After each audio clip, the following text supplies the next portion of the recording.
We're live. So, I'm going to have a different spot open up so I can read the chats better. I'm being in portrait mode. And then I tweeted out that I was going to go live. This would be like an AMA. And, yeah. So, anyhow, there are some changes that I mentioned yesterday that was going to happen. And I think people kind of took it out of the context. No one's quitting anything. Um, just to kind of elaborate more on that, it's more of an expansion and just different things because I've made some videos here and there that were like non-mobile smartphone related. That hey, Big John, what's going on? How's it going, man? But I made some videos that were like non-mobile phone tech related, and some people just didn't care to see them. However, um, well, lower the volume on that. So anyhow, yeah, I'm just at this point where it's like I'm just gonna go for it, do more things, and yeah.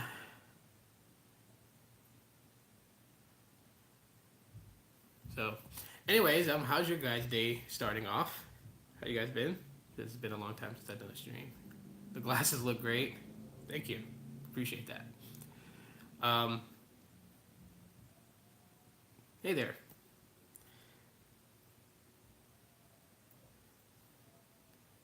All good here? That's great. Pop Trigger, hello, what's up? So, interesting as it is. I want to kick off something because there's a movie I want to go see. I want to go see The Predator, and I just read up on some big changes to that movie. I guess they reshot the ending of the movie The Predator, and I think it's strange how they kind of just did that. Initially, changing up a lot of things. Oh, Gabriel, thanks. I appreciate that. Um, Isaac, what's going on, man? How's it going?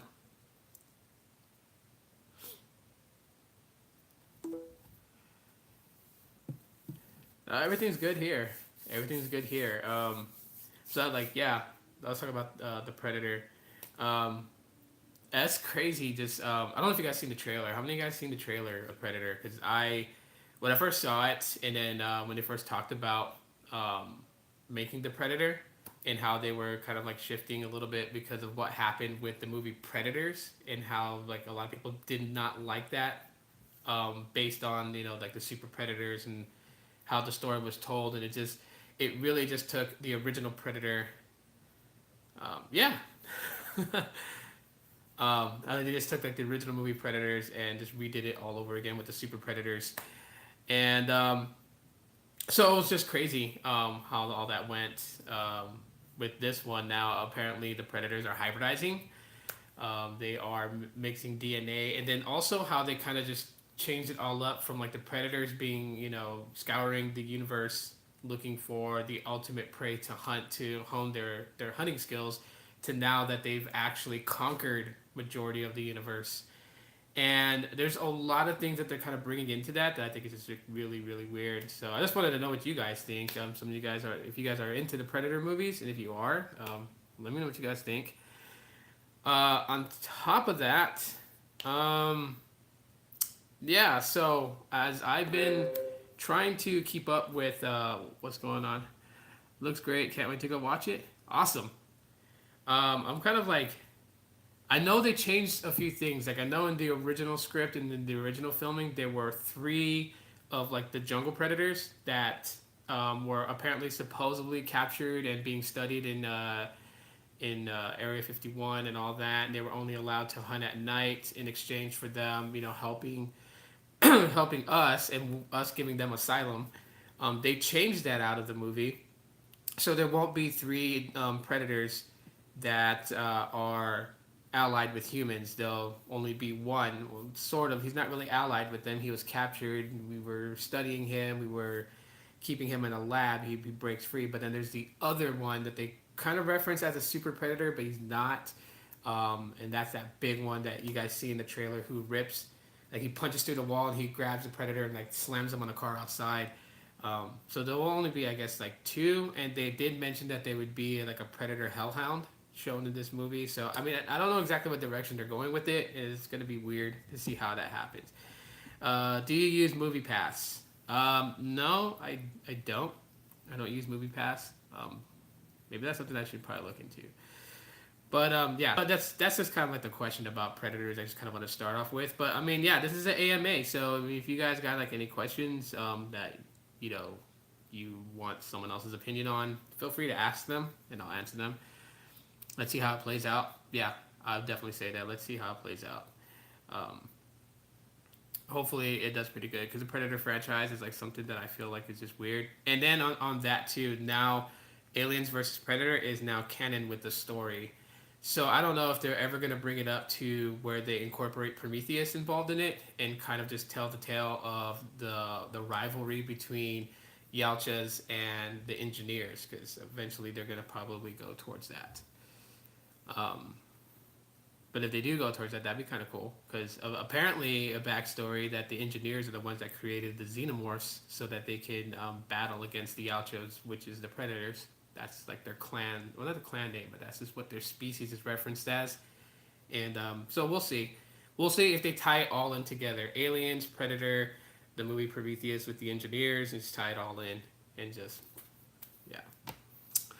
Um, Also, how many of you guys were fans or liked the movie The Crow? Because that was something that I was a little bit down about.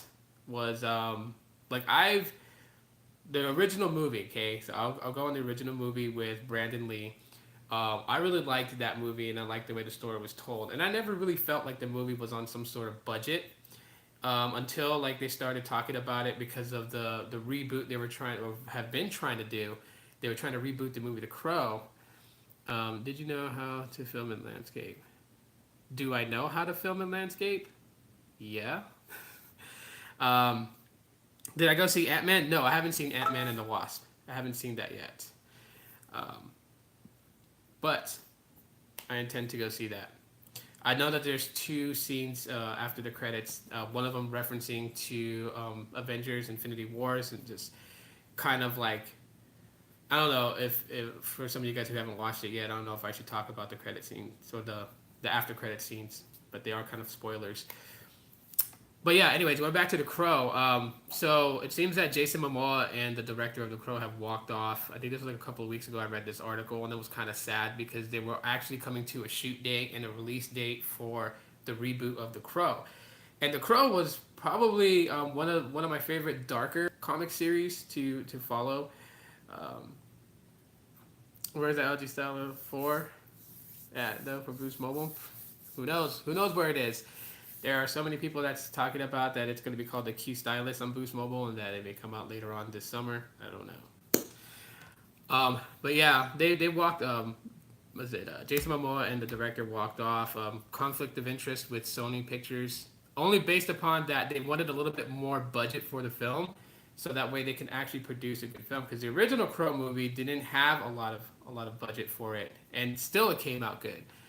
I never saw the Crow movie. The mostly associated character to the wrestler Sting when he ripped off his looking. Yeah, I mean that's where they got the idea for Sting to dress up like that, and then he used a vulture rather than an actual crow. But if you ever get a chance to see the original one, the one with Brandon Lee, I would definitely recommend it as one to keep in your title for like comic slash action flicks to watch. It was a real good one. And James Obar, who wrote the stories for The Crow, there were different ones that he wrote, and they were all pretty good. I would say of the ones that they actually brought to film, The Crow and The Crow City of Angels would be ones that I would recommend. City of Angels wasn't all that great. It just kind of flopped a little bit. So you're going to turn it into a Pokemon Go channel. I'm so confused. No, I already have a channel for that. That's separate completely from this. And it's mostly Instagram. This is just going to be as it is. Just to kind of like out of the confusion, what mostly is going to be is like I'm not really going to talk too much about like ROMing, custom ROMs, things like that, because a lot of people today know that. They know that kind of stuff. They know what a recovery is. They know all that itty bitty stuff, Um, And I've made videos on that in the past, and I'm just gonna reference people too. That's what the whole thing was the other day. Like I'm not quitting anything, but I'm just bringing in more, like continuously bringing in more, so that it continues to kind of grow. Because I figured like staying still, standing still, and just like one type of thing, when I can bring more in, would be cool. And other people that have various different interests can join in on that. Yeah, more like a news channel, and more like just what things that I like, and continuously do that. Like not back away from it or not be scared of doing it. That's really what it was from like before. Like I wanted to talk more about different things, but I was just a little bit more afraid of like, okay, maybe that's just gonna completely like destroy everything that I built. Um, now I'm at the point where I'm just like, okay, I'm just gonna do it, and just keep going forward with it. But like all the like the techie stuff, like I'll still, if I get a new phone, I'll still unbox it and show people. I'll still talk about it. If there's phones out there that's like a hot topic to discuss and people want me to elaborate on it, I'll elaborate on it. So, did you read about that Sprint T-Mobile merger may face obstacles with SoftBank Chinese ties? There's a lot going on with that merger. So far, it just seems like that they're gonna have a lot of hurdles to jump when it comes to the merger, just for the fact that it doesn't seem like that government really supports it, finds it more of a threat really than anything else. I've seen some things that discuss that it was a threat to to our national security. There's all kinds of things flopping about it, and we really haven't heard anything else like anything that was like in a good standpoint for them. New channel, that's not yours. Yeah, yeah, no, definitely. But um, yeah, we haven't seen anything else. Does this mean you're gonna combine? No, no, no, no, no, no, no. No, those will remain absolutely separate. The throw the curve, that will just remain just completely separate from this. Reason is that is I mean I have a small team built already. I play Pokemon Go, and I have a small team built, and we go out and we raid from time to time, and then on community day we meet up and we just have a pretty successful community day. This past community day was kind of a bummer because it happened so quickly. I didn't get a chance to actually like have everyone together. Like I tried. A couple of my coworkers, I told them like, yeah, this is where I'm gonna go for community day. We should meet up and hunt out. But it was just because community dropped so quickly for Pokemon Go. Like we had it, towards the middle of June, and then we were expecting it to be around the middle of July, towards the end of July, but it ended up being in the beginning of July. And I'm like, well, okay, now we got to go and do this. And people do have day-to-day jobs and lives they have to do, so we can't all just go and hunt. So DirecTV now is going up by $5 on Cricket Wireless in 26. No grandfather, no new services. Thoughts about it? I mean, all these things are gonna happen. I mean, really, when it comes down to it, because I know like there's people that are asking about Xfinity Mobile and why they're doing what they're doing and all that stuff. I mean, and to be honest, these are some of the things that we're going to start seeing with net neutrality being gone. The power now being in internet service providers, being able to do what they want to do and how they want to charge, what kind of packages they want to create. All these things are going to just start coming out of the woodwork little by little and slowly by slowly. Like they're not going to just throw it up front to make it noticeable to everyone out there about net neutrality being gone and that they're no longer governed by this.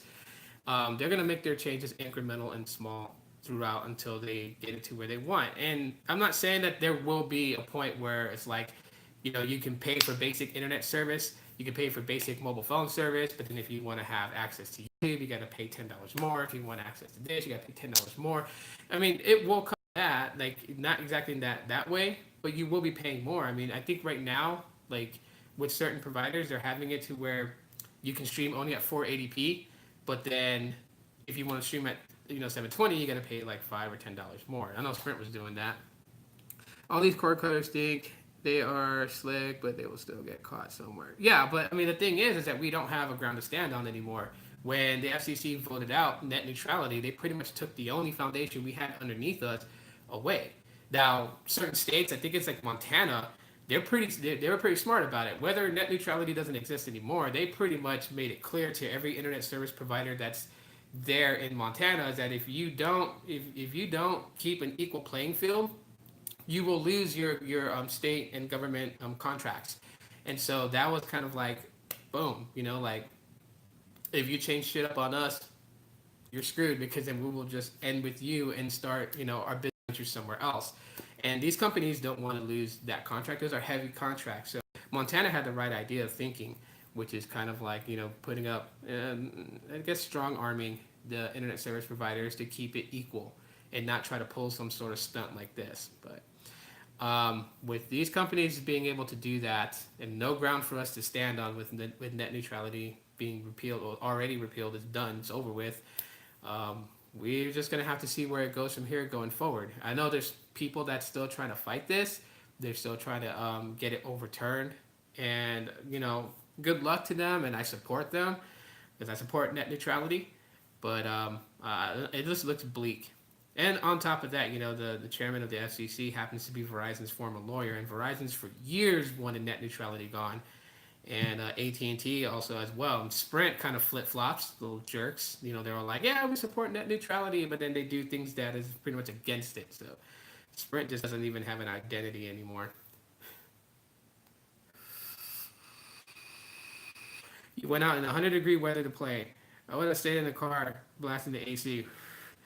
Yeah, yeah, it was pretty bad. I mean, there's spots there, like at the park that I go to play in Pokemon Go. There are parks that are covered. There was like water fountains. Believe it or not, and my brother keeps talking about this on social media, and it was kind of sad. I really felt bad for the guy. But I was using this phone that I'm streaming on, the Moto X4, which is water resistant, and it was, I think that day it was like 114 outside. It was pretty much like peaking at that point, and so my phone started to get really hot as I was playing the game, and the Coke guy came by. So when I went to a water fountain and I rinsed my phone off, um, just so. Hang on here. Let me hide all these chats here because I have it right here on my screen. But anyways, so the I rinsed my phone off in a water fountain to cool it down, and there was this guy standing there watching me do that, and my brother was talking to me. So after I rinsed my phone off and then I wiped it down, because like the water fountain water was cold. Like I had ran it, like the first wave of water that comes out is really warm, and then it starts to cool down. So anyhow, I rinsed my phone to cool it down, wiped it off, and we were walking away because we were gonna head to a different part of the park to look for Squirtle and catch and shiny check and catch them and all that stuff. And I look back and I see the guy take his two phones out of his case. I don't know what phones they were, but he takes them out of their cases and then he starts like running them through water, but not like a quick run through and then run through. Like he was like literally going like this with the water splashing all over his phone. And I wanted to tell him like, wait a minute, bro, like don't do that unless your phone is water resistant. But then my brother's like, just go away for this point. It's done. He doused his phones in water. It's pretty much a lost cause, and I felt so bad. Sprint CEO basically says there are shit to get in good with T-Mobile, but I mean, a point there, John, is that while both companies want to merge together and they say it's the sake, for the race in 5G, they're still undercutting each other behind just in case the deal doesn't go through. So it kind of shows everybody out there what both T-Mobile and Sprint and how they really feel about their merger. It really shows people how they really feel about it. That they don't have 100% faith that it's going to pass. Because if they did, then they would really show a unified stronghold, not this crap that they're doing on live broadcasts and on news panels all over the country where they talk about it's good for 5G and all this other stuff. Because they continue, like both Sprint and T-Mobile are doing this still. If you guys look closely to them, they are kind of, firing shots under the table at each other still to remain competitive against each other in case the deal can't go through. Then they're pretty much on their own. Now for Sprint, it's going to be a heavy hit to them because let's face it, T-Mobile is bailing them out of hard times. That's the reason why SoftBank, after October, they said that they were going to stop the merger, and then all of a sudden they said they were going to do it again, and then they agreed on the terms. They agreed that John Ledger would be CEO of the new T-Mobile, and that Marcelo Claret would take a board member's position and take a step back. So, do you notice the difference between plastic, metal, glass phones with how hot they get when you play? Yeah. As a matter of fact, with glass phones, they really overheat pretty quickly. Plastic phones, they get warm, but I don't see a lot of issues with it starting to affect like the performance of the phone until it gets like super hot. Metal phones, whew, yeah, the performance wise, the heat doesn't really affect it. However, because it's metal, like yeah, it holds that heat for such a long time. So, um, but glass phones tend to not only just heat up quickly, but also start to affect how the phone performs. I'll tell you that much right now.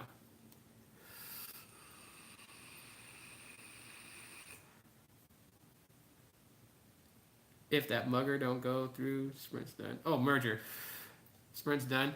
Yeah, I would think Sprint would have to go up for sale because I know. I'll tell you guys this much: from the time that I worked at Sprint, it's been known to all of us already that SoftBank is trying to sell off all its assets in order to recover debt that it's in. SoftBank is in some major debt.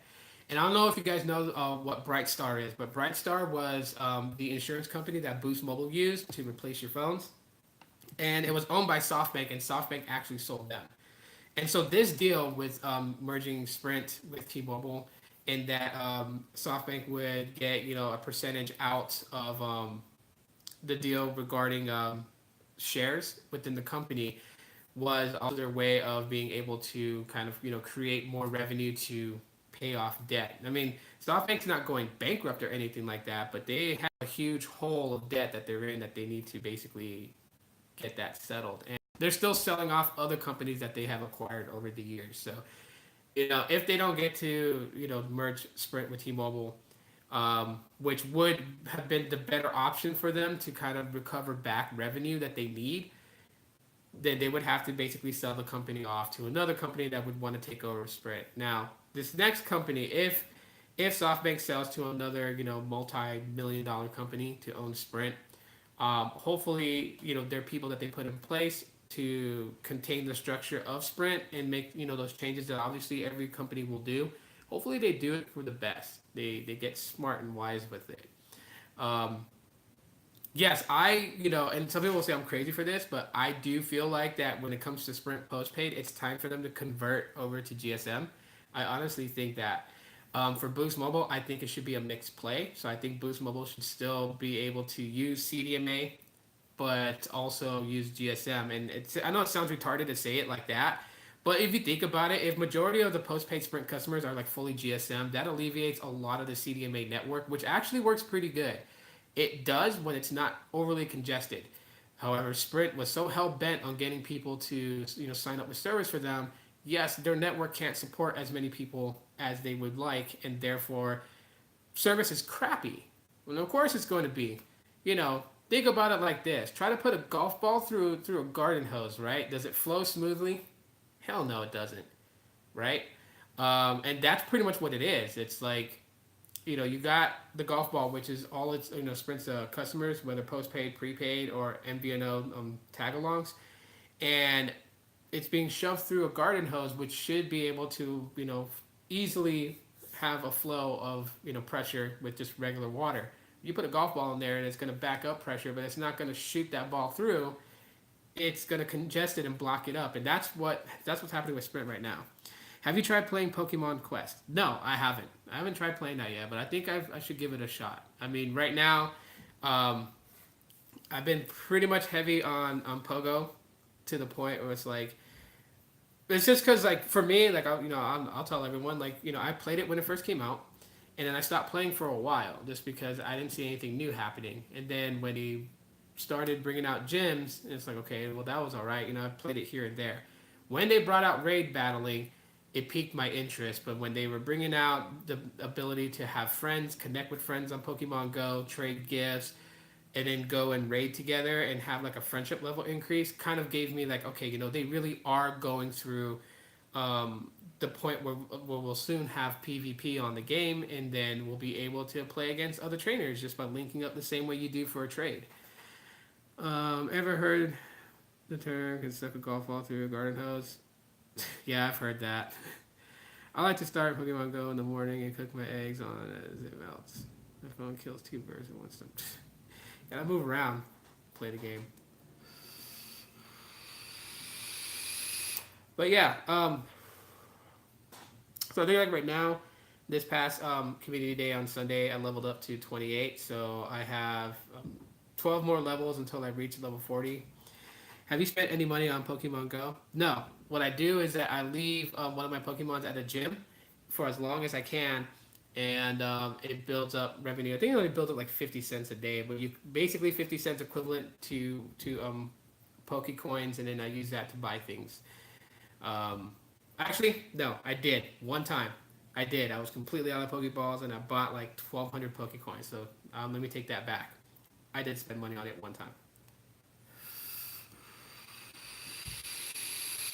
But like, I don't go and spend like a buttload of money on it. Like I know some people can afford to do that. They'll have like $50 and they'll just blow it on the game. I can't do that. I'm poor. I can't do that. $10 maybe once in the blue moon, but not like $50 or anything like that. Nothing too heavy, and only just to be able to get me things that I like. I kind of like need at the moment. So, but yeah, mostly everything that I need. Like if it's like more like more like we have more on Pokeballs, then go to Pokestops for that. If I need something that I gotta buy, then I hit up a gym, and I just leave one of my Pokemon there. And as you leave them there at the gym, the longer they stay at the gym, the more Pokecoins they accrued, and then you'll have money to actually spend in the store.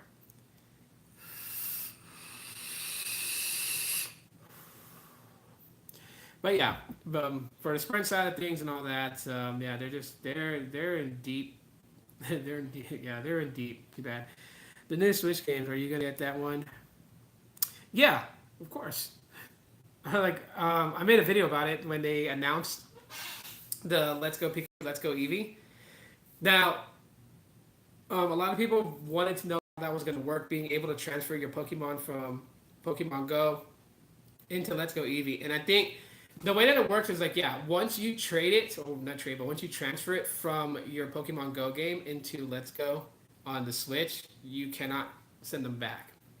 So that's one big fail on that. Another one is that if you buy the Let's Go Pikachu, Let's Go Eevee, and then you buy the Nintendo Switch Pokeball accessory to play the game, and that if you buy that, it comes with Mew, so you get Mew.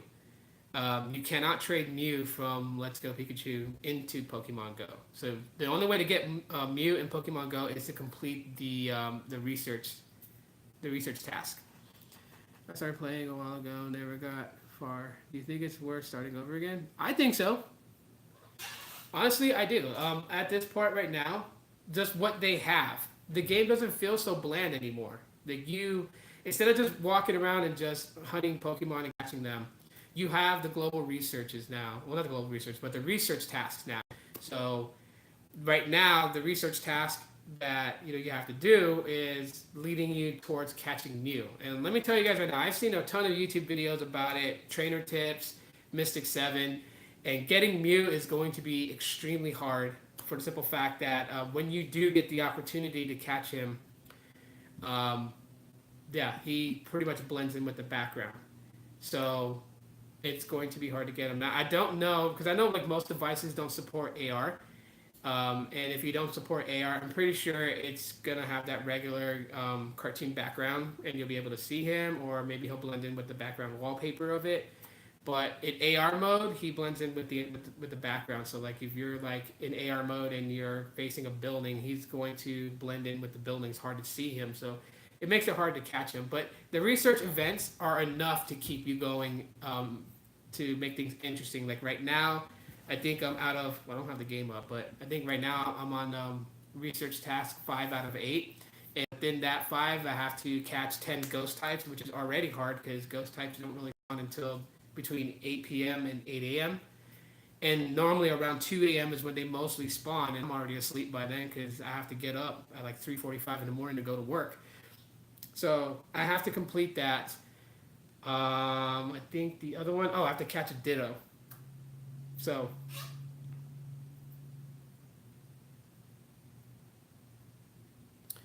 I mean, some people have their views about using joysticks to play. I know there's people out there who spoof and do all that. And like me, I'm not gonna judge people how they play the game. if you want to go and spoof and play that way, by all means, do it. I mean, that's you. Do you? That's the way that I say it. Um, I know that there's other people out there who are, you know, pretty adamant about that kind of thing. And that's only because that they want. I guess like the idea is to basically go out there and just explore your area. But I mean, for me, it works out great, especially with my kids, because they get to benefit off of it. Because they get to see new places of the city.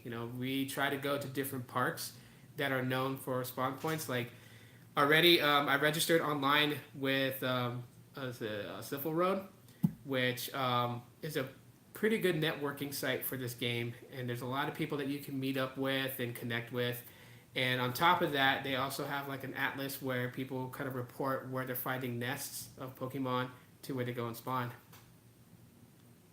All right, Isaac, man, thanks for watching, bro. I appreciate that, and yeah, I'll see you in future broadcasts and videos I put up.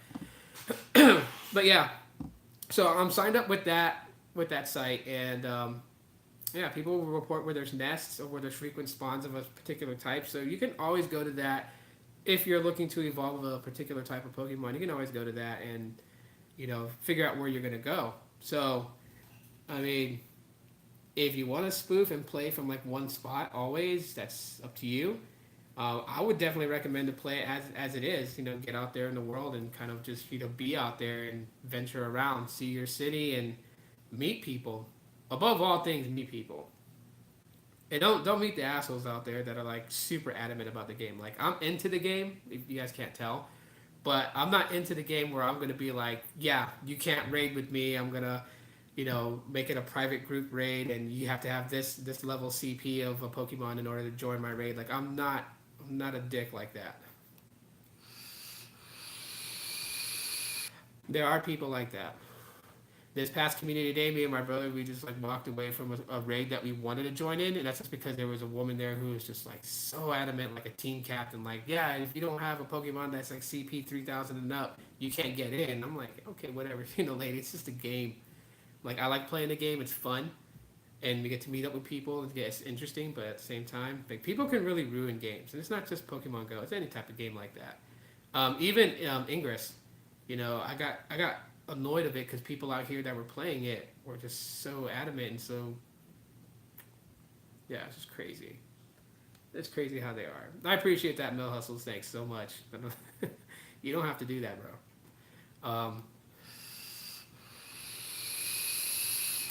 But anyways,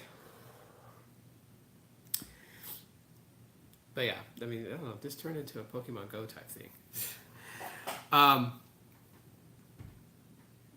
Stay home and touch all the Pokemon. TJ, you're funny, bro.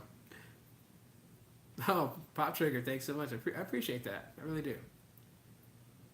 You guys are awesome. You guys know you guys don't have to do that at all. You guys do not have to donate, but I do appreciate it though. So anyhow,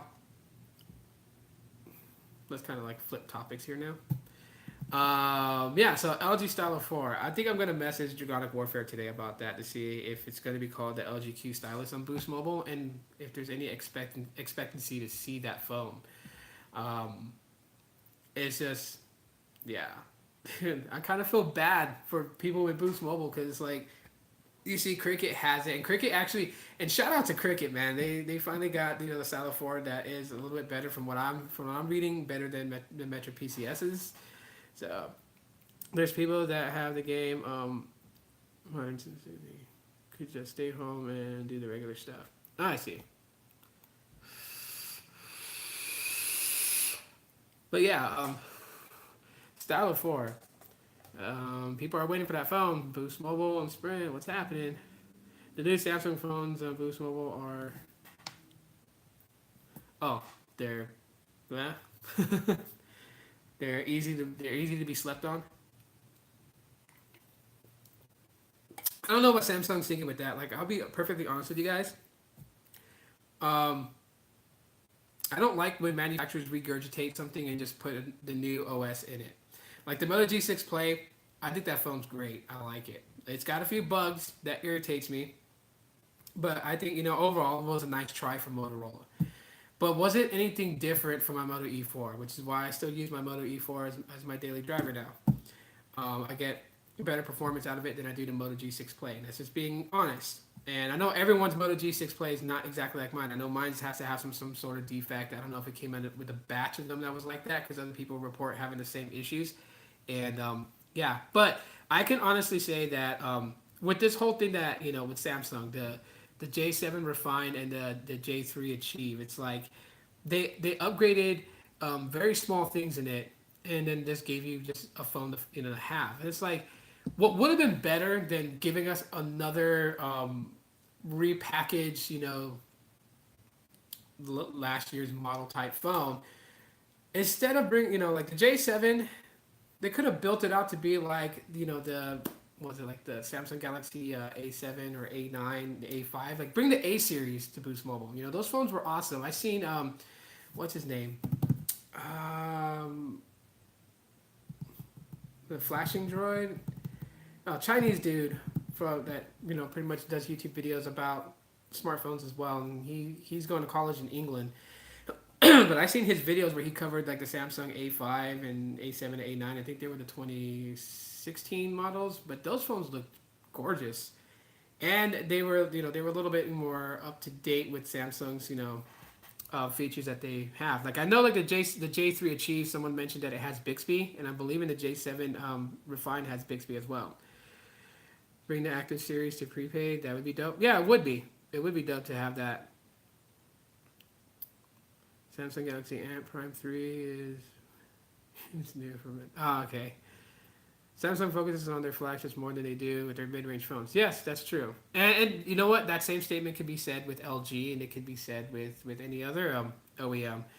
I just think that other OEMs kind of do just a little bit more, just to appeal to those people that are looking for budget phones, but they don't do too much. Like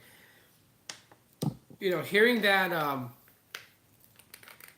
the Stylo 4 series basically would have like more storage and more RAM. Wait, I think John can confirm that the Stylo 4 on Cricket has more storage, and I think it has 3 GB of RAM, opposed as to Metro's version that has 2. And so, man, it's nice to see things going in that direction. It's nice to, it's just nice that OEMs would pay attention more towards the budget side of things, because technically, the way that I see it today, like more people are shifting towards prepaid and budget. That's just the cold reality of it. A lot of people are getting sick and tired of postpaid. Do you have any experience with buying pre-owned flagships? No, I really don't go for them, only because like I know how things work with them. The way that they should work is that they get refurbished, and I mean like really refurbished, like screen replacement, battery replacement. If there's like really heavy cosmetic damage, then they would send it in to the OEM to basically have that repaired. But again, it's humans running quality control, and some of them just like don't even do any of that. Don't even send the phone off to get repaired. They just package it and send it back out. I mean, you can see some of the horror stories on Reddit where people have gotten pre-owned flagship devices from prepaid carriers, and they get the phone, and the phone still has the last person's account still attached to it, which shows they didn't fully wipe the phone. They didn't get it refurbished that as they should have. So I don't really go for them. I just wait until like those flagships go down in price dramatically, and if I have the funds to buy it, I will. But then at the same time too, there's a lot of good budget ones that just pretty much catch my attention and perform great, which is not the need for me to go and get a flagship phone. No matter what that flagship phone is offering, it can offer anything. It can offer to make me a cheeseburger, do like what Flint Lockwood's machine did on Cloudy with a Chance of Meatballs, and my freaking phone's like cheeseburger, poof, it shoots it out. Like it could do that, and it's not something that I'm gonna go bananas over. Um, I think today the way that OEMs are going, and the way that they're pumping out their phones and having people just upgrade for no apparent reason just to just spend money, I don't support that at all whatsoever.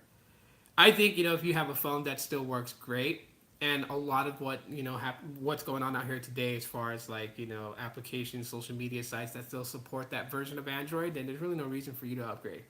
If your phone works great, it works great. Just keep using it.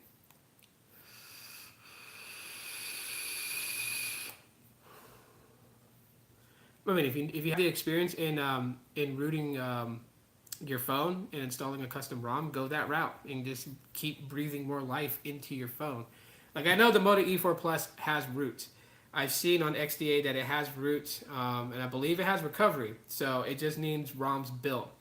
And at the end of the day, I know a lot of those developers they kind of focus towards flagship devices, but I'm sure if you can get the interest of one of those developers to kind of develop something for, your particular phone, they'll do it. Because there's times where people have offered like, hey, you know what, I got an extra Moto E4. If you're willing to build a ROM for it, I'll send you this phone so you can use it to beta test before you put it out there for download, and they will send it. These developers, they'll hey, it's a phone they're gonna get, so they don't have to spend it out of their pocket. So then they'll end up just debbing for that phone.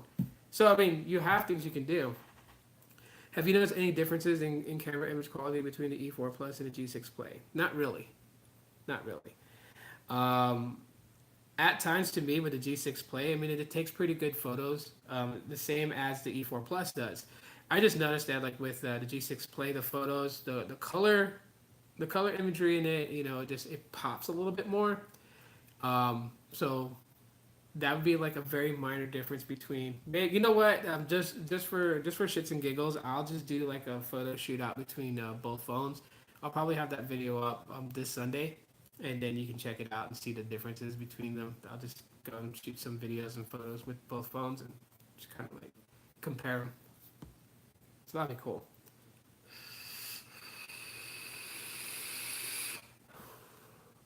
Well, like right now, I'm waiting for Motorola to send out some sort of software update because like I went to the website, I've seen they're well aware of the issues that the Moto G6 Play has, and people have sending in their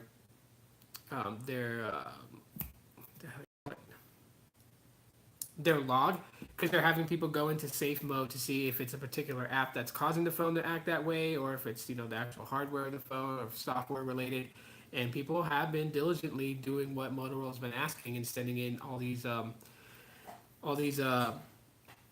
reports just so that Motorola can kind of see what's going on. I personally think that it's a software thing. Because if it was hardware, doing a factory reset is not going to change the problem. That's something I'll tell anyone out there. If you're experiencing issues with your phone, if like the screen, if the touch sensitivity of the screen is bad, and you do a factory reset and that doesn't alleviate the problem, then it's hardware wise. If it's software wise, it can be corrected with resetting the phone to factory resetting, only because it's a glitch in the software. So for that, I'm just waiting for a software update because a lot of these issues that I have with the Moto G6 Play is mostly software. There's not really anything that's hardware related. What about the 18:9 aspect ratios? Is it hard to go back to 16? No, I'm using the Moto E4 Plus right now. This is a 16:9. The G6 Play is to me, when it comes to like the 18:9 aspect ratio, it's all about preference. Some people want to have a phone that just looks more modern, and there's nothing wrong with that. But yeah, it's not hard for me to go back to something like that. The same as it's not hard to go from using Android Oreo to going back to using Nougat, or like if I went back to like a device that was using Marshmallow. It's there's not there's not heavy differences between them. That was the reason why they are that way. So for that, basically, yeah, it doesn't kill it for me. Some people it will, and I'm not saying that they're wrong for feeling that way. I mean, hey, everyone has an opinion, and everyone wants to use what they want to use.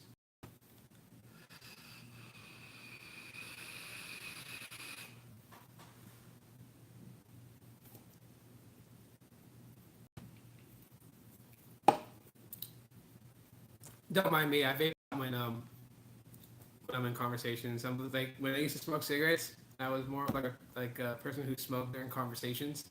So habit. Um, so yeah, but going all the way back to Samsung, because I think we didn't really kind of like end on that note for the Samsung devices. I'm kind of like disappointed in Samsung for that. Like, they could have done better. In my opinion, they could have gave you guys something better. You know, could have been better than what they gave. I know Dragonic Warfare did a review on the J7 Refine. I know he did one on the J3 Achieve, and he brought out some of the goodness about those phones, and that's the thing about it. I mean, like even though it kind of disappointed as far as what it provided, at the same time too, you gotta take a phone for what it is, and in that case, I would say, yeah, you get an updated version for the software, and it is a nice touch that if they have Bixby, it's a nice touch that they included that in there. Samsung's, AI. That's really nice of them to do that. I just think that they could have gave more. Like a device redesign. Something to give people to really look forward to. Um, but yeah, it's just like a repeat. And to me, like the features of the J7 that I have, I think I have it right here, buried within the mountains of phones I have in the drawer. Yeah, nope, that's not it. That is a Samsung. But that's not it. It's there. Oh, I think I found it. Yeah. All right. So this J7 has things about it that the newest J7 doesn't have, and previous year's model J7 doesn't have, and that's where for me it's sad. Like, they took away NFC, and the build design just looks like meh. It's just meh. The phone's just meh.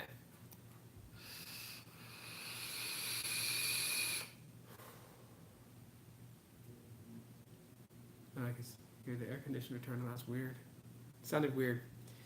Um,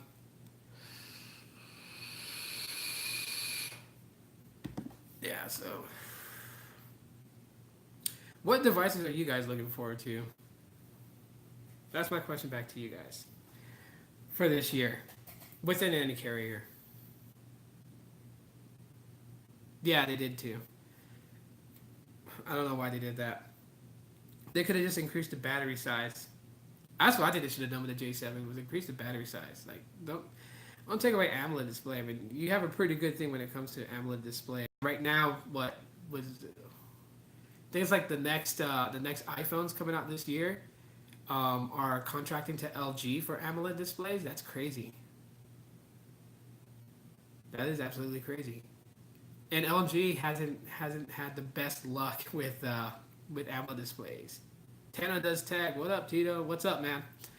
Um, I was shocked to read that, like that Apple is considering buying AMOLED displays from LG. That's like, what? You're better off going with Samsung because they pretty much got it down pat. How many of you guys seen the concept of Samsung's Oxygen phone, the O Oxygen? Slide out keyboard. That's crazy, huh? All these different. It's like now all the OEMs are like, we got to come up with something, so they're trying to come up with all these concept phones. And to me, the Samsung Oxygen, if it is one that's going into play, not really innovative because we've had those before. We've had Android phones with slide out QWERTY keyboards, but it is a nice refresher though to bring it back. I gotta give them that if they're gonna do it. I see a lot of those things. Whoa, I appreciate that, Tana. I really do. You didn't have to do that, man, but I appreciate it. And yeah, I'm not quitting anything. Anyone that I thought I was quitting like completely, I'm not quitting YouTube. I like doing this. I just want to bring different things to the table. Um, but yeah, that Samsung Oxygen, that's just weird. Weird that they're gonna bring, if it is, okay, because it's not mentioned that it's a guarantee going to be a release. At least I didn't read that. Now, if you guys did, let me know. But I didn't read that. I just read it was a concept, and you can Google the concept of the Samsung Oxygen phone, and it's a slide-out keyboard. The way it looks, I mean, it's more refined. I mean, it has the same look as the Note 8, but yeah, you slide up the screen and you got the keyboard. I don't know. How many of you guys miss QWERTY keyboards with Android devices? That's a question I'll ask. How many of you guys wish that they actually brought that back? I use Android messages. So for SMS, I use Android messages. On my Project 5 phone, I use Hangouts.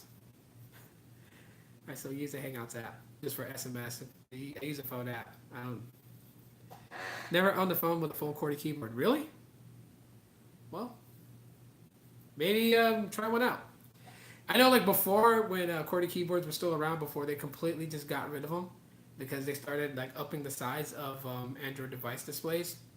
They even had Bluetooth keyboard cases. Those were kind of funny. You can probably find those like on Amazon. But like it's just a case just like this. You snap on the back of your phone, but it has a keyboard that slides out, and you pair it with the phone through Bluetooth, and it turns it into a device that has a QWERTY keyboard. Those things were pretty cool. I remember those. Those are fun. But man, were they expensive. I owned a few BlackBerry phones. The keyboards was good. Well, BlackBerry phones and their keyboards were like they were like top notch. Oh, you had a Sidekick? There you go. Wait, did you have the Android Sidekick or did you have the original Sidekick, like the ones that was created by the company Danger? Yeah, the Sidekick was legendary. That was like people went for that phone not only for the keyboard and not only for what it can do, like internet browsing and all that stuff, but they also went for it because it was a good gaming phone. The OG Sidekicks, yeah, because I don't know how I felt about when Samsung made the very last Sidekick, which ran Android. I think it was like Android 2.1 or no 2.2 Froyo, I think it had. But I mean, it looked good and everything, but then it was just like it was made by Samsung, so it was like, didn't have the same feeling like when you did get like the Sidekicks. Killer feature was AOL Instant Messenger. Yeah, yeah, those olden day phones, man. God, could you imagine what would have happened if Danger never went out of business and continued making the Sidekick and then developed their own OS for it? Like they really, I mean, I know they had their own, but to really develop it into like what smartphone operating systems are today. Open topic: vaping is bad for you. Yeah, a lot of things is bad for you. Eating processed food is bad for you. Most supermarket foods are processed with chemicals inside of it. I mean, yeah, you're right. It is bad for me, but I still do it. It's better than cigarettes. And I love the way the keyboard slid out. Yeah, well, the screen, how it just like instead of it just like sliding up, it just had a swivel to it. That was cool. I like the Sidekick swivel. I've been seeing a lot of vape ads on TV lately. Oh, I'm not offended, Warren. I'm not. Trust me, bro. I'm not gonna be like butthurt about it. Like I'm agreeing with you that it's not because I don't want like today with vaping. I know that people are like, "Oh my gosh, you should vape." And, like little kids try to do it, and I don't want to condone it. That's why I'm saying it like that. A lot of things are bad. Processed food is bad. Things and stuff like that. And I still do it. It's better than cigarettes.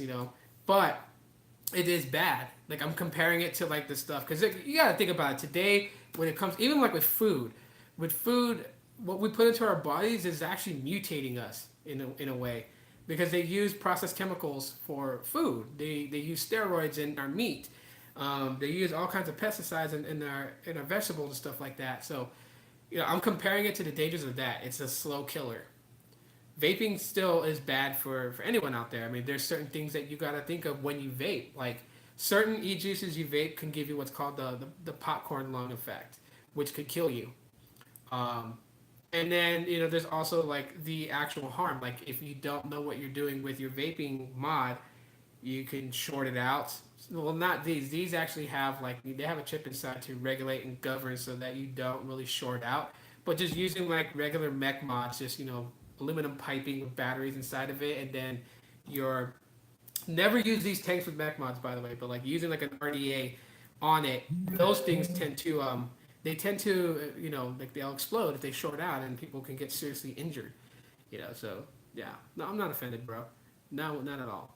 I just don't want to condone it where it's like, some people you tell them like vaping's bad for you and they get on the offensive and then they're like, no, it's not. It's 100% better than cigarettes. And then they stay on that, but they don't realize that, a kid who's like 14, 15 will see that and say like, oh yeah, it's safer than cigarettes, so I should be able to do it. And then they get hooked on it because they don't buy the e-juice with 0 milligrams of nicotine. They buy it with like 3, 6, 8, 12, 24 milligrams. And then now they're addicted to nicotine. And then what happens if the FCC completely rules out selling these things in the United States? Then the only way they're going to get their nicotine is by going to the cigarettes. So, yeah, vaping is another topic I intend to talk about on this channel. Kind of bring forth people that are interested in it and know a little bit about it, but don't know like a lot about it. It's kind of just want to kind of help answer questions on that.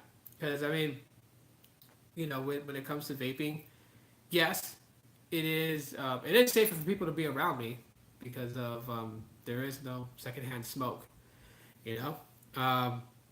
But at the same time too, you're still taking in something foreign into your body with chemicals. Now I know chemicals that they use to make e-juice is not like what a lot of people think it is. It's comprised of things that you find in everyday products and food.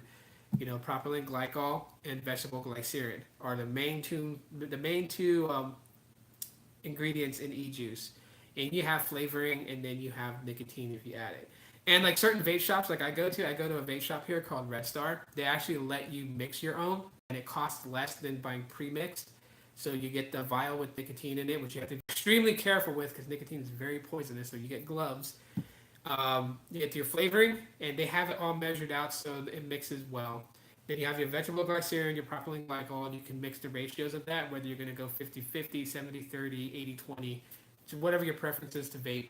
You mix it together in a bottle, and then basically shake it up, mix it up, pay for it. It's a lot less than buying pre-mixed. And the reason why is because you have to let it steep for a while in order for flavor to kind of build. So find a dark spot, open up the cap, make sure there's no light, and just let it sit for like a week. And then the flavoring from it is intense.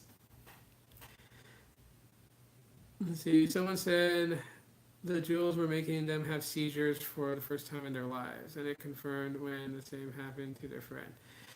Well, see, it also depends on what, like, me, all those different brands like Blue, Enjoy, and like those, like I don't use them. I don't like using them. Like, I know that the people say they're exactly the same as what I'm using right now. They're really not. They're built by tobacco companies. Like the company Blue, Blue e-cigarette is built by them. Wow, that's a that's a funny comment. Okay. Well, that doesn't need to be there. Yeah.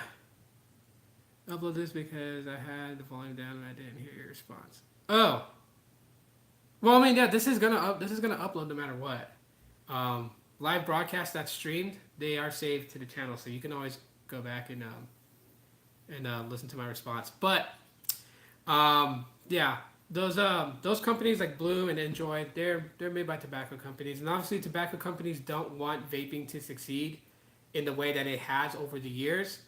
For obviously they're losing money. Like, so the way that big tobacco corporation companies look at it is that they have to fill in the gap. They have to jump in the same pool in order to still get the money that they're getting. Because they make millions, right? There's a lot of people who smoke cigarettes and they make millions off of that.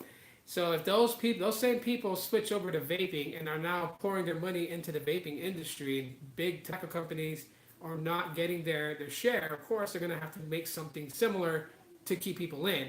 But of course, the products that they make are not to get you to quit in that sense. Like, you can use this to quit smoking.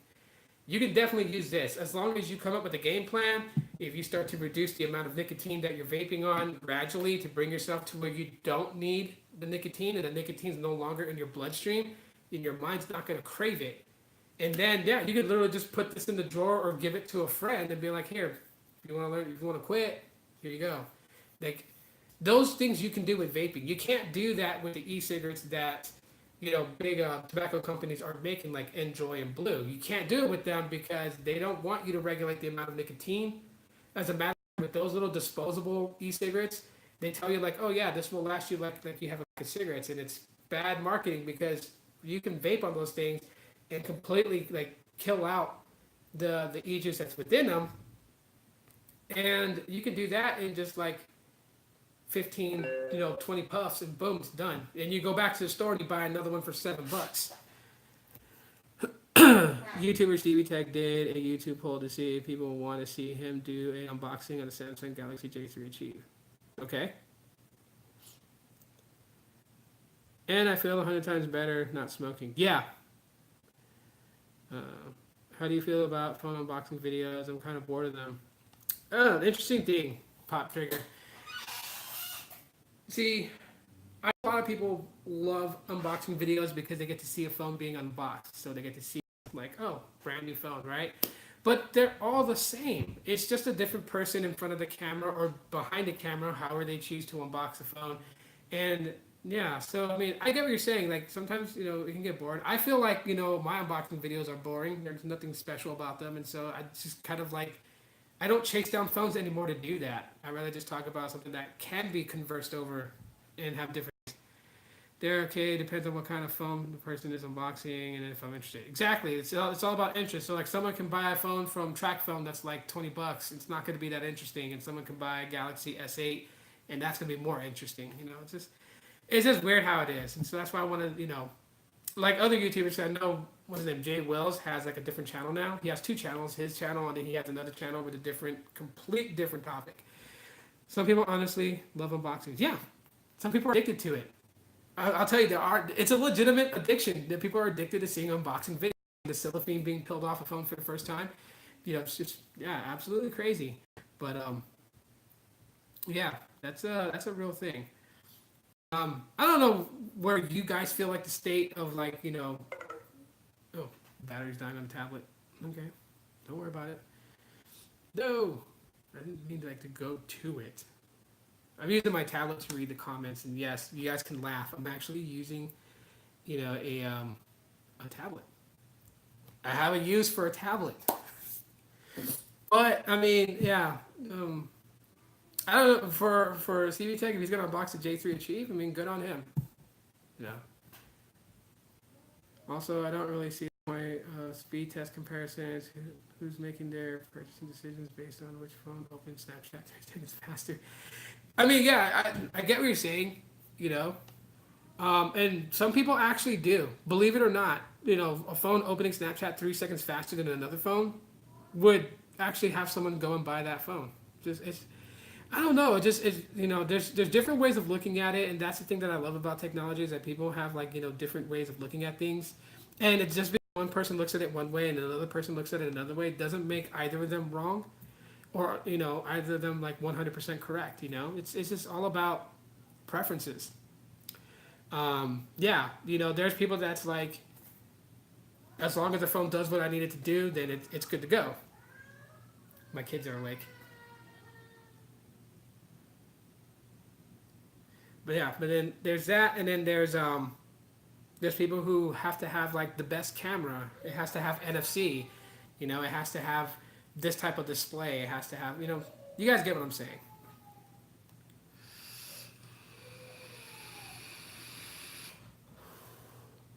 Well, I mean, anyways, kiddos are awake now. That is my cue to roll off. So I'm gonna jump off here now, and I do thank all you guys for coming in and hanging out with me and having these discussions about movies and vaping and Pokemon Go and tech and unboxings and stuff like that. It's really cool. I mean, I enjoyed it, and I hope you guys enjoyed it too as well.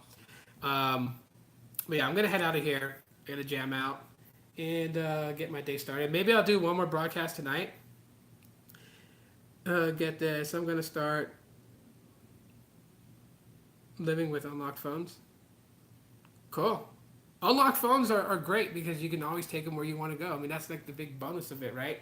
I just wish that, and I know there's a way they can do it because, you have the Moto G5 Plus that can go on Boost Mobile and go on T-Mobile and AT&T. I just really think that Boost Mobile should expand their, bring your own device.